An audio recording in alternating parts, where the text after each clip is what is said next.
जय हिंद दोस्तों, कैसे हैं आप सभी। आई होप कि आप सभी बहुत अच्छे होंगे और अपने जीवन में कुछ नया और बेहतर करने का प्रयास भी जरूर कर रहे होंगे। तो आइए स्टार्ट करते हैं अपनी आज की क्लास यूपी पुलिस के लिए। क्वेश्चन नंबर 1 हमें यहाँ पर दिया है, पशुपतिनाथ मंदिर कौन से देश में स्थित है।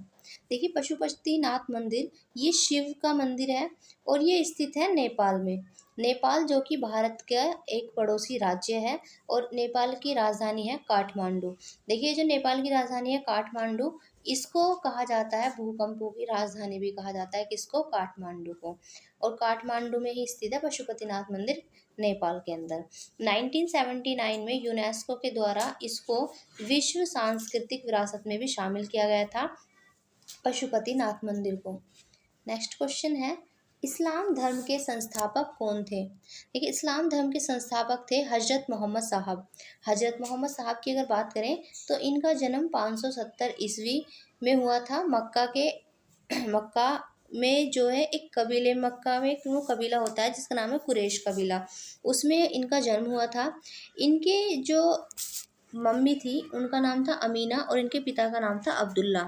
हालांकि इनकी जो लालन पालन किया था, इनका लालन पालन करने वाले इनके चाचा थे जिनका नाम था अबू तालिब। फिर हजरत मोहम्मद साहब को 610 ईस्वी में इनको मक्का के पास ही हीरा नामक गुफा में ज्ञान की प्राप्ति होती है। तो कौन सी गुफा में होती है, हीरा नामक गुफा में इनको ज्ञान की प्राप्ति होती है। और फिर ये 24 सितंबर 1922 622 सॉरी 24 सितंबर 622 ईस्वी की बात है, जब इन्होंने पैगंबर बने, यानी इनको पैगंबर भी कहा जाता था। इनके मक्का से मदीना की यात्रा जो है वो इस्लाम जगत में मुस्लिम संवत, जिसको हम हिजरी संवत के नाम से भी जानते हैं, तो उसको हिजरी संवत के नाम से जाना जाता है। जब हजरत मोहम्मद साहब की मृत्यु हुई तो उसके बाद जो ये मुस्लिम धर्म था ये दो भाग में बट गया, सिया और सुन्नी में। जो सुन्नी थे वो लोग थे जो हजरत मोहम्मद साहब के ही जो कहे गए कथन थे उन पर चलते थे, जबकि जो सिया थे वो इनके दामाद थे अली, उनमें विश्वास रखते थे, उनको कहा जाता था सुन्नी, वो सिया। और इनको जो सुनते थे मोहम्मद साहब को ही, उनको कहा गया सुन्नी। इसी के साथ जब यहाँ पर इस्लाम धर्म में एक और चीज हुआ करती थी, खलीफा का पद। तो ये जो खलीफा का पद था ये कहलाए थे कौन, खलीफा। तो जो मोहम्मद साहब के जो उत्तराधिकारी थे इनको खलीफा कहा गया, ये खलीफा कहलाए थे। आपसे क्वेश्चन पूछा जाता है कि जो खलीफा का पद है ये कब और किसने खत्म किया। तो खलीफा का जो पद था वो 1924 में खत्म हुआ था और इसको खत्म या समाप्त करने वाले थे मुस्तफ़ा कमाल पाशा। इसने क्या किया था, इसको समाप्त कर दिया था खलीफा पद को। नेक्स्ट क्वेश्चन देखते हैं, हर्यक वंश का संस्थापक कौन था। देखिए, हमने पढ़ी थी महाजनपद, जिसमें हमने पढ़ा था 16 महाजनपद। 16 महाजनपदों में हमने एक महाजनपद पढ़ी थी उत्तर भारत में जिसका नाम था मगध महाजनपद। ये मगध महाजनपद अपने टाइम की सबसे बड़ी जनपद हुआ करती थी, महाजनपद हुआ करती थी।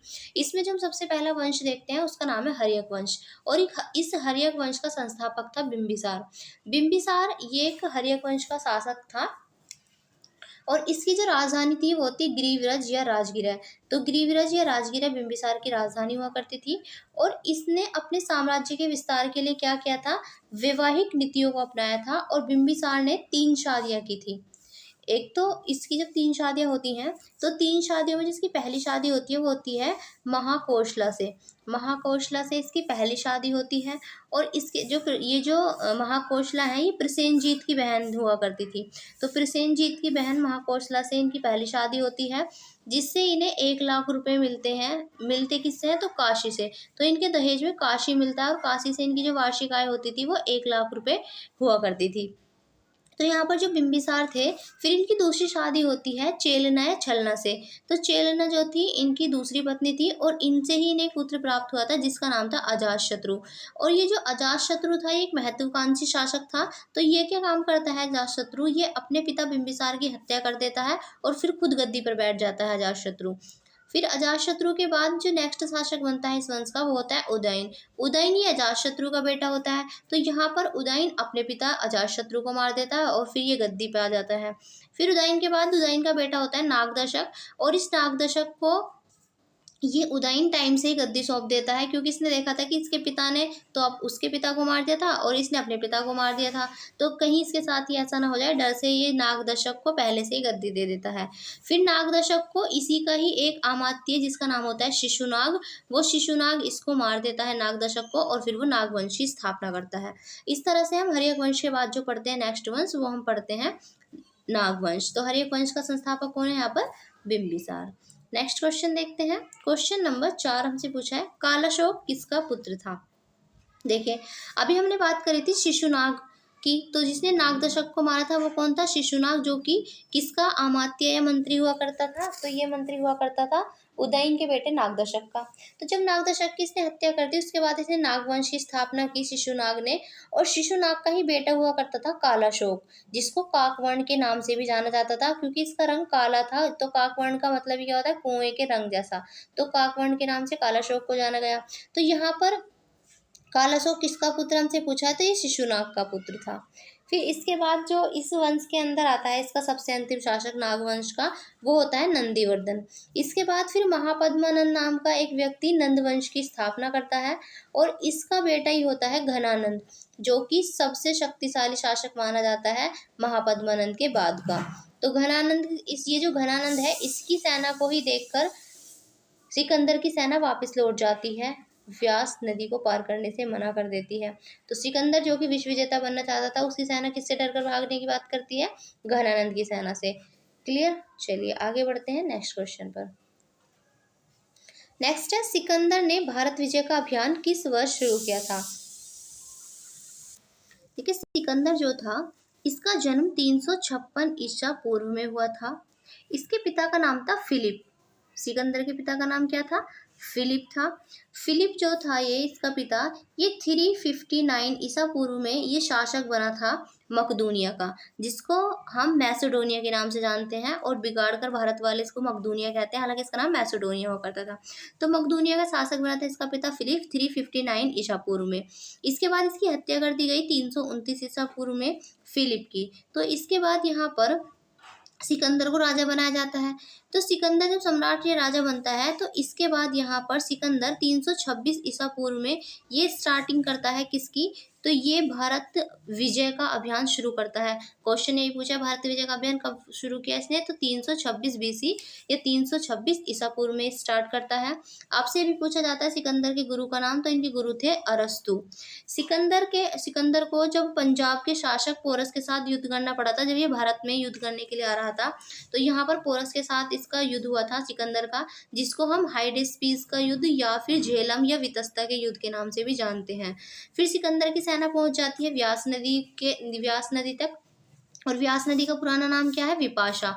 तो व्यास नदी तक इसकी सेना पहुंच जाती है, और वहां पर पहुंचने के बाद जब दूसरी तरफ घनानंद की विशाल सेना उसको दिखाई देती है, तो उसकी सेना एक तो थक भी चुकी थी बहुत ज्यादा, तो यहाँ से वो वापस लौटने का निश्चय करती है, और फिर उसकी सेना वापस चली जाती है घनानंद की सेना को देखकर। और यहाँ पर एक क्वेश्चन पूछा जाता है कि सिकंदर ने भारत में कितना टाइम व्यतीत किया था? तो सिकंदर ने भारत में 19 महीने का समय व्यतीत किया था, ये भी याद रखिएगा। फिर यहाँ से लौटने के बाद 323 ईस्वी में जाकर बेबीलोनिया के अंदर यहाँ पर मृत्यु हो जाती है सिकंदर की। सिकंदर के घोड़े का नाम था बहुकेफला, ये भी आपसे पूछ लिया जाता है, बहुकेफला, जो कि सिकंदर के घोड़े का नाम था, और इसी के नाम पर फिर झेलम नदी के तट पर बहुकेफला नामक नगर भी बसाया गया था।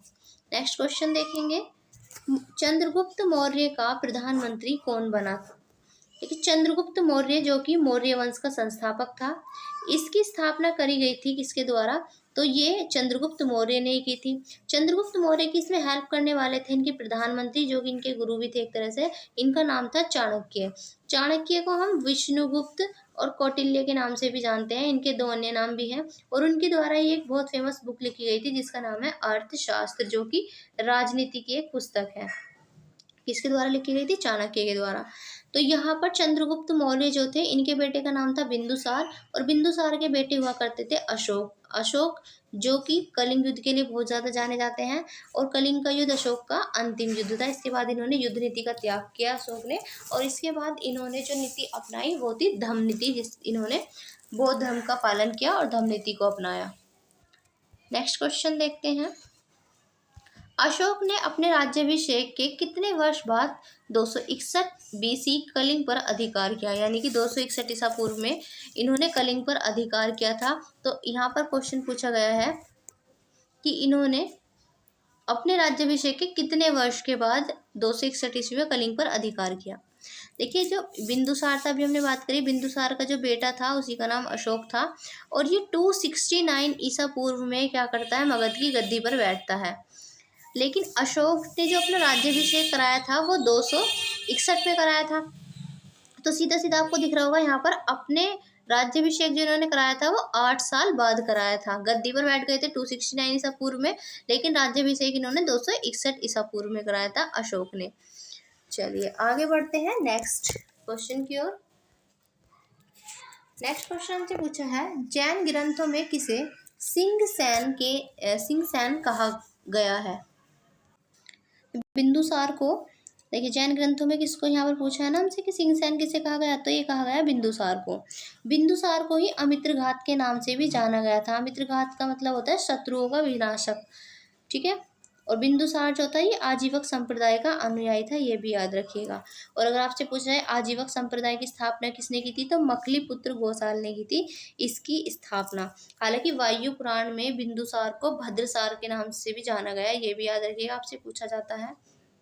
अच्छा, एक क्वेश्चन आपसे पूछा जाता है कि जो ये बिंदुसार था इसने सीरिया के जो शासक थे एंटीयोकस, उनसे 3 चीज़ों की मांग की थी। तो आपसे पूछा जाता है कि वो 3 चीज़ें कौन कौन सी थी।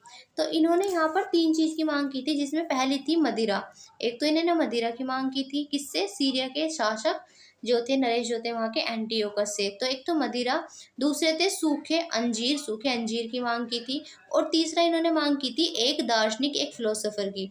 तो यहाँ पर जो इनकी मांग थी मदिरा की वो पूरी हो गई थी, साथ ही इन्होंने सूखे अंजीर जो मांगे थे वो भी पूरे हो गए थे। लेकिन जो वहाँ के शासक थे एंटीयोकस, उन्होंने मना कर दिया था दार्शनिक के लिए। उन्होंने कहा था कि हमारे यहाँ पर दार्शनिक को खरीदने बेचने की कोई प्रथा नहीं है, तो इसलिए उन्होंने दार्शनिक के लिए मना कर दिया था। आगे बढ़ते हैं नेक्स्ट क्वेश्चन की ओर।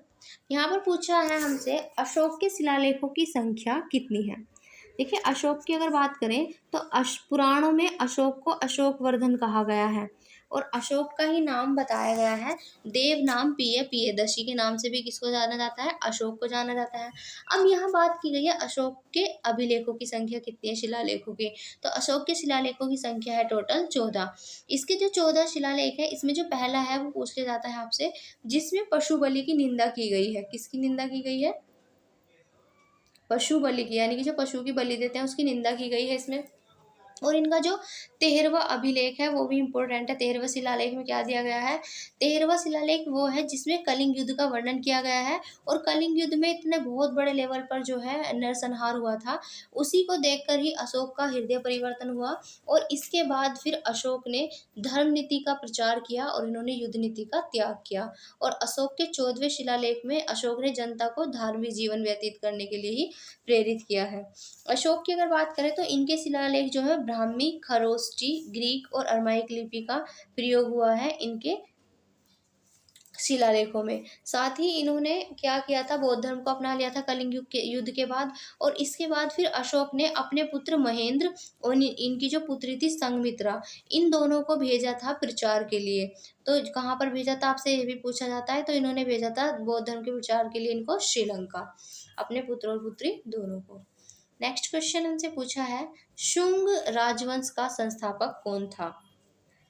देखिए, शुंग राजवंश का संस्थापक था पुष्यमित्र शुंग।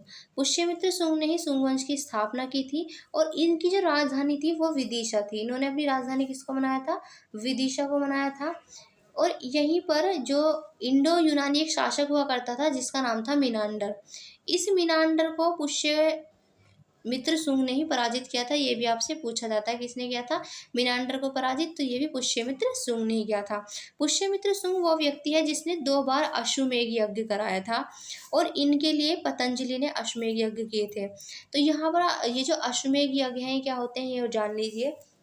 देखिए, अश्वमेध यज्ञ में क्या होता था, जब राजा अपनी अश्वमेध यज्ञ जो भी राजा अश्वमेध यज्ञ का आयोजन करता था, वहां पर राजा एक घोड़े को स्वतंत्र छोड़ देता था, और यज्ञ चलने तक वो घोड़ा जहां तक भी जाता था वो सारा क्षेत्र राजा का हो जाता था। और जो कोई भी उस घोड़े को रोकता था राजा के यज्ञ में, तो उसको एक युद्ध की चुनौती के रूप में देखा जाता था कि वो जो शासक है जिसने घोड़े को रोका है, वो उनकी अधीनता को स्वीकार नहीं करता, और फिर राजा उनसे युद्ध करते थे। तो ये होता था अश्वमेध यज्ञ। फिर इसके बाद यहाँ पर शुंग वंश का जो अंतिम शासक हुआ उसका नाम था देवभूति। फिर देवभूति जो था, इसकी हत्या कर दी गई थी 73 ईसा पूर्व में, और फिर इसकी हत्या जो करने वाला था उसका नाम था वासुदेव। तो वासुदेव ने देवभूति की हत्या कर दी, और देवभूति की हत्या करने के बाद वासुदेव ने यहाँ पर एक नए वंश की स्थापना की, और शुंग वंश के बाद जो अगला वंश यहाँ पर आता है उसका नाम होगा कर्ण वंश। कौन से वंश की स्थापना हो जाती है? कर्ण वंश की स्थापना हो जाती है, और कर्ण वंश का अंतिम शासक होता है सुशर्मा। तो यहाँ पर स्थापना की थी वासुदेव ने कर्ण वंश की, और इसका अंतिम शासक था सुशर्मा। अब हमसे आप पूछा था शुंग वंश का संस्थापक कौन था? ये थे पुष्यमित्र शुंग। नेक्स्ट क्वेश्चन है, सरिस्का वन्यजीव अभयारण्य कौन से राज्य में स्थित है? देखिए, सरिस्का वन्यजीव अभयारण्य की अगर हम बात करें तो ये स्थित है राजस्थान में। राजस्थान में है स्थित रणथंभौर। आपसे पूछा जाता है रणथंभौर भी कहाँ पर है? रणथंभौर ये भी स्थित है। रणथंभौर कहाँ पर है? तो ये भी राजस्थान में स्थित है। इसी के साथ साथ ही आपका सरिस्का वन्यजीव अभयारण्य एक सीता माता के नाम से है, माता टीला, वो भी आपको कहाँ दिखाई देगा? राजस्थान में दिखाएगा। और राजस्थान में ही आपको दिखाई देता है पुष्कर मेला। पुष्कर मेले का आयोजन भी कहाँ किया जाता है? तो ये भी राजस्थान के अंदर ही लगता है। क्लियर है? अच्छा, असम के कुछ हम नेशनल पार्क देख लेते हैं। आपसे बहुत पूछे जाते हैं असम के नेशनल पार्क। देखिए, तो असम में स्थित है आपका नामेरी, असम में है आपका काजीरंगा, असम में है मानस, असम में ही आपका डिब्रू सिखोवा के नाम से जिसको जाना जाता है, असम में ही आपका रायमोना, और असम में ही है नामेरी। तो ये सारे के सारे स्थित है कहाँ पर? ये असम के राष्ट्रीय उद्यान है जो कि आपसे पूछे जाते हैं। मध्य प्रदेश की अगर हम बात करें तो मध्य प्रदेश में भी कई सारे फेमस हमारे, तो राष्ट्रीय उद्यान जो है यहाँ पर मध्य प्रदेश के अंदर एक है बहुत फेमस, कान्हा राष्ट्रीय उद्यान है, कान्हा नेशनल पार्क। माधव राष्ट्रीय उद्यान भी यहीं पर है, बांधवगढ़ भी यहीं पर है। पेंच राष्ट्रीय उद्यान की अगर बात करें तो ये भी आपको यहीं देखने के मिलेगा। एक आपको पन्ना भी मध्य प्रदेश में देखने के लिए मिलेगा। एक है वन विहार, वन विहार भी आपको यहीं देखने के लिए मिलेगा। इसी के साथ संजय राष्ट्रीय उद्यान भी, और यहाँ पर ही आपको मिलेगा ओंकारेश्वर राष्ट्रीय उद्यान भी देखने के लिए। तो ये सभी मध्य प्रदेश के ये सारे के सारे राष्ट्रीय उद्यान हैं, आपसे पूछे भी जाते हैं। और इसके लिए मैंने ये आपको ट्रिक से भी याद करा रखे हैं, प्लेलिस्ट में आपको मिल जाएगा, वहाँ से याद कर सकते हैं। तो अभी हमने देखे थे अभी राजस्थान का हमसे पूछा था, यहाँ पर सरिस्का कहाँ पर है? राजस्थान में है। और राजस्थान में ही आपको एक और याद रखना है, केवलादेव, ये आपसे बहुत पूछा जाता है। केवलादेव राष्ट्रीय उद्यान ये भी कहाँ पर है? राजस्थान में ही है।